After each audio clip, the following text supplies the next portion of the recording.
উপাত্ত নিয়ে লুকোচুরি, তথ্য উপাত্ত নিয়ে এক ধরনের মানে অ্যানোমেলি, বড় রকমের যে বত্যয়, এই জিনিসগুলো কিন্তু এই জ্বালানি খাতের অর্গানাইজেশনগুলোর ক্ষেত্রে একটা বড় সমস্যা।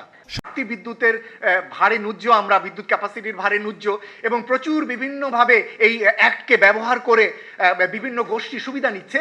আমরা মনে করি যে এটিকে অনতিবিলম্বে এইটিকে বাতিল করে পাবলিক প্রকিউরমেন্ট অ্যাক্ট যেটি রয়েছে 2006, পাবলিক প্রকিউরমেন্ট রুলস যেটি রয়েছে 2008, এই দুটোর আলোকে আগামী দিনে জ্বালানি বিদ্যুৎ খাতের যত ধরনের সরকারি ক্রয় এটি যেন নিশ্চিত করা হয়।